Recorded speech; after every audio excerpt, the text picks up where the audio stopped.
itong paid advertisement sa YouTube ngayon. Alam mo, na-establish na talaga natin na itong mga issue involved si Pastor Apollo Siquibuloy, mga paninira sa mag-amang Duterte, VP Sara, and dating Pangulong Rodrigo Duterte ay may magkaugnay.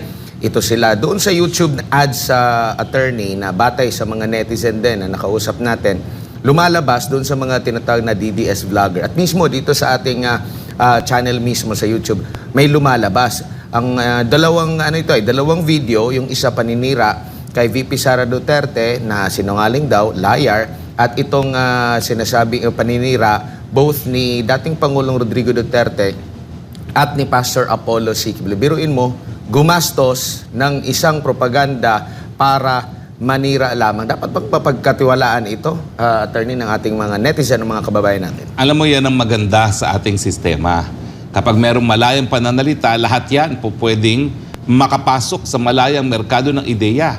Pero tayo po'y hinugis ng Panginoon sa kanyang imahe. Binigyan ng pag-iisip para malaman kung anong katotohanan, anong kasinungalingan.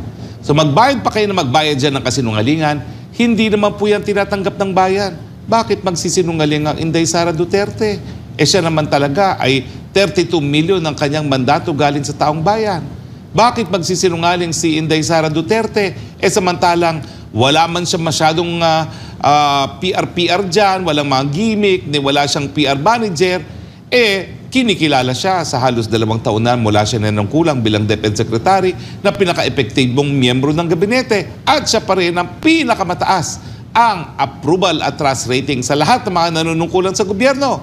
Ang kinakailangan gawin ng mga masasama at mga maiitim na mga puwersa ay pukulin nga itong si Inday Sara dahil sa mulat-mula ang kanilang intensyon ay talagang tanggalin si Inday Sara dahil siya ang pinakamalaking balakid sa kanilang ambisyon na makuha ang pinakamataas na pwesto sa ating bayan.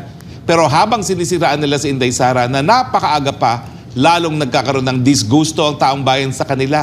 Kasi nga, unang-una, dahil napakaaga pa, alam nila na itong mga taong to ay mapagsamantala mga ano tawag doon? Gahanid ba yun? Ganid sa kapangyarihan na hindi makaantay ng tamang panahon. Samantalang kakabigay pa lang ng taong bayan ng mandato kay Inday Sara ng 2 taon, abay, sila ay nais nang maluklok sa pinakamataas na pwesto ng ating bayan, kung hindi sa pamamagitan ng eleksyon, sa pamamagitan ng charter change.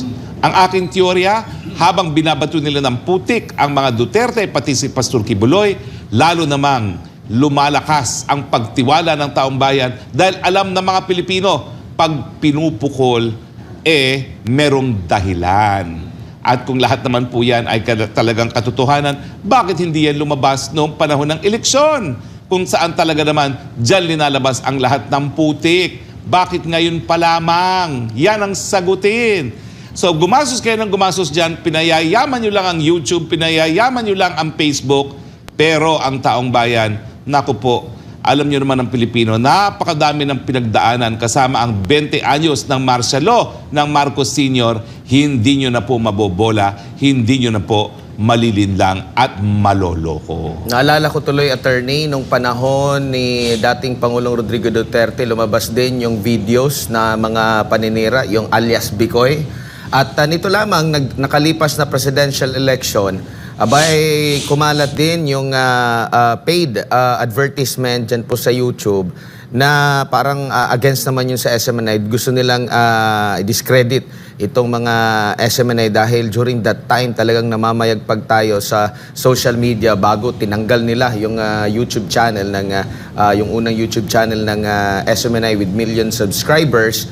Ganito rin yung kanilang mga galawan, attorney, nagbabayad para maipakalat yung kanilang mga propaganda. Hindi na nga mangmang ang taong bayan Sa kasaysayan ng Pilipinas, alam ng tao na sila'y dapat magmasid. Alam ng tao dapat sila'y maging kritikal. Alam ng tao na mayroong mga dahilan kung bakit sinisiraan ang mga gaya ng SMNI. Dahil kinatatakutan, dahil tayo po'y instrumento ng katotohanan, sila'y natatakot sa katotohanan, so babayaran na lang nila para sila magpakalat ng kasinungalingan. Inaaksayan nyo lang po ang pera dahil ang taong Pilipino po, matatalino po yan. At dahil tayo nga po ay number 1 sa paggamit ng Facebook, sanay na po sila sa mga kasinungalingan. Hindi na po nila pinagbibigyan pansin yan. So nasasayang lang po ang inyong mga pera at inyong pagod dahil ang tao po ang basihan sa kanilang paniniwala sa mga institusyon gaya ng mga Duterte at ng SMNI ay kung ano ang track record. Sino ba ang naging patas dun sa eleksyon? Sino ba ang talagang nagtaguyod na tunay na debate para malaman ang mga issue sa panahon ng eleksyon nang matulungan ng taong bayan na magdesisyon kung sinong kanilang susuportahan?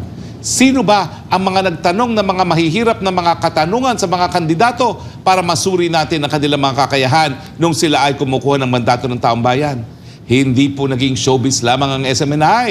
Tayo po naging instrumento ng demokrasya. Kaya kahit anong gawin nilang pukol, wala pong epekto yan. Ngayon nga po, kung ano-ano nang tinatawag nila kay Pastor Kibuloy.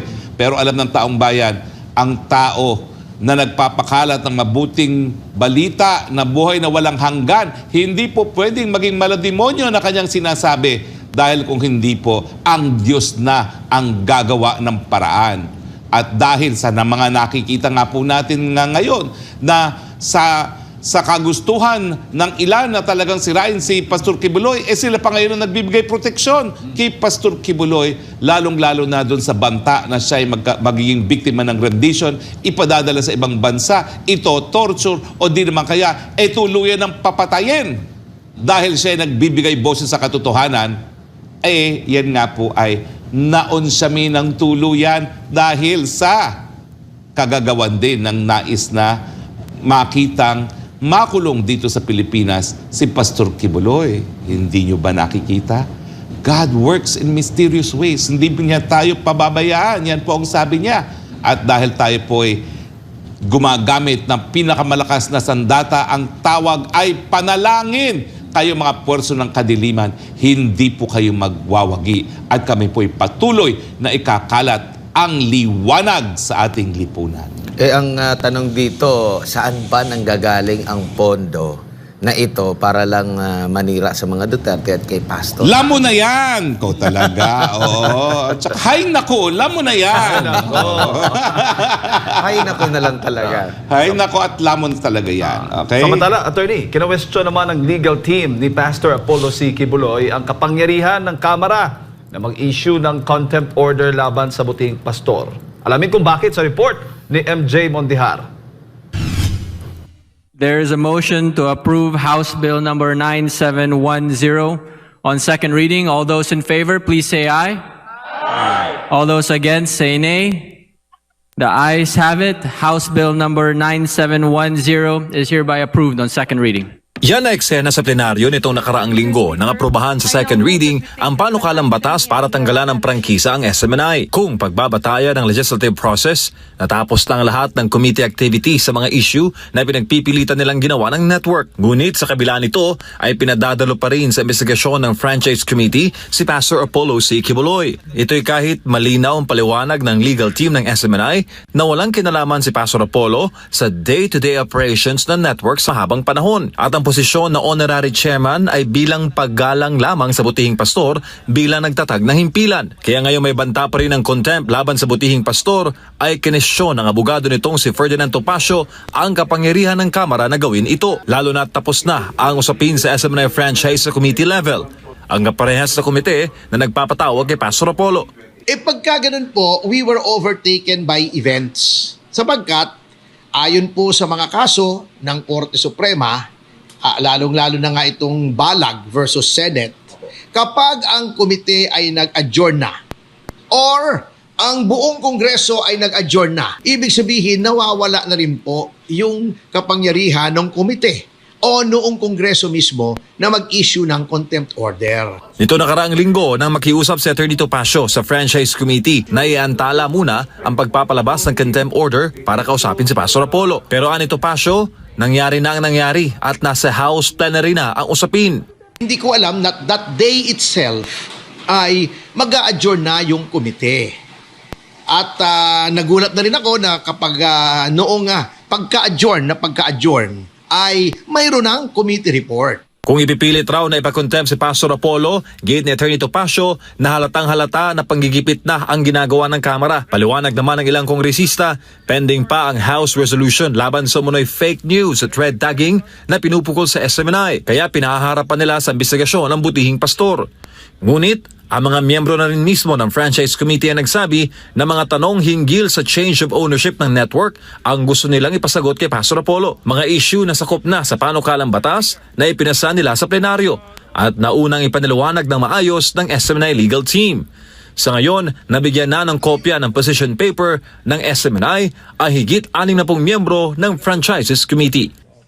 Tatlong proseso ang pagdadaanan bago makapag-repeal ng isang umiiral na batas. Una sa Kamara, aakyat ng Senado, pangatlo sa Sala ng Pangulo. Sa kaso ng SMNI, hindi pa tapos ang laban dahil tsak mag-iiba ang istorya pagdating ng Senado. Sa taong 2044 pa mag-i-expire ang SMNI franchise. Para sa Diyos sa Pilipinas kong mahal, MJ Mondihar, SMNI News. Attorney, nung ikaw ba ay naging mambabata, so kahit yung mga balita at na-experience mo rin noon, may ganitong sitwasyon na pinakontempt pa rin, pina-aresto, kahit may mga nasa second reading na nga, may mga approval na nga sa plenaryo. Well, walang ganun nangyari. Kasi yung panahon ng 17th Congress, ang naturingang pinakulong noon ay yung Ilocos, ewan ko ba, Ilocos 7 ba yun? Na mga tao ni then Governor Amy Marcos na talaga namang nagkaroon ng investigasyon na pinamunuan nung naging kalaban ni Sandro Marcos, yung anak ni then Majority Floor Leader Fariñas, no? So nagkaroon ng Senate investigation at yun ang mga Ilocos 7 ata ang pinakulong, no? Pero ang totoo lang po niyan, yung bisa ng contempt order, habang nadidinig pa ng komite yung kanilang gustong imbestigahan nang sila ay makabuo ng panukalang batas. Siyempre, pag meron ng panukalang batas, para pa kinakailangan ng attendance ng mga testigo, no? Tapos na ang boxing, eh. Kung ano man gusto mong mga batas na buuin, kung tapos na yan, para pa yung kapangyarihan na ikaw ay pumilit na mag-appear ang isang witness nang sa ganun, makuha nyo yung mga puntos na kinakailangan nyo nang makagawa ng pinakamabuting panukalang batas. Pero nakita natin dito sa Kamara, dahil nga dun sa ayaw nilang tinatanong kung paano ginagastos ng speaker, ang pera ng taong bayan, talaga naman sa mulat-mula, hindi na kinakailangan mag-hearing. Talagang desidido sila na talagang patatanggal nila ang prangkisa ng SMNI. Pero yan po isang dahilan kung bakit nais nila mag-charter change. Dahil kung masusunod ang gusto nila na unicameral at parlamento ang ating tagagawa ng batas, tapos na ang prangkisa ng SMNI. Pero mabuti na lang tayo po ay meron pang Senado at walang ginagawa ang Kamara na po pwedeng magkaroon ng epektong legal kung hindi ito sang-aayunan ng ating Senado. So, pwede kayong magpasa ng ganyang mga panukalang batas, pero ang katotohanan, wala pa pong legal na bisa yan hanggang hindi inaaktuhan ng Senado. At ang tingin ko naman, ang mga senador, dahil sila binigyan ng taong bayan mula sa buong Pilipinas, alam nilang importansya ng kalayaan ng malayang pamamahayag dahil yan po ang naging instrumento nila para iparating ang kanilang legislative agenda sa taong bayan na dahilan kung bakit sila naluklok sa Senado. So sa tingin ko, mas pangangalagaan po ng Senado ang kalayaan ng malayang pamamahayag at pananalita dahil talaga namang pong ang ating Kongreso ay deliberative. Ibig sabihin, dakdakan talaga. At kaya nga sila mismong mga mambabatas ay immune from libel dahil importante na habang sila ay nakikipag-debate sa mga issue para makabuo ng pulisiya, wala pong hadlang sa malayang pananalita. So mabuti na lang po ang ating sistema ng gobyerno ay bicameral at hindi nasusunod yung mga makikitid ng interes ng mga kongresista na sa katotohanan naman po ay ngayon nagpapakita ng blind loyalty sa speaker dahil alam nila na diyan kay speaker at sa pamamagitan ng pantaong budget nang gagaling ang Biyernes na kinakailangan nila para maiuwi sa kanilang mga distrito. Pero attorney, hindi ba ito nakababahala? Kasi hindi na involved si pastor na established talaga doon. Matagal ng panahon, baka bago pa yata na aprubahan yung ating prangkisa, wala na doon sa organization structure, no? Pero How about yung mga ibang tao na kung sino na lang ang gustong ipatawag ng Kongreso ay pwede nilang ipatawag? Well, hindi po ganun ang sistema ng gobyerno natin. Bagamat sadyang makapangyarihan ng mga mambabatas, lahat ng ginagawa nila ay dapat sang-ayon sa saligang batas.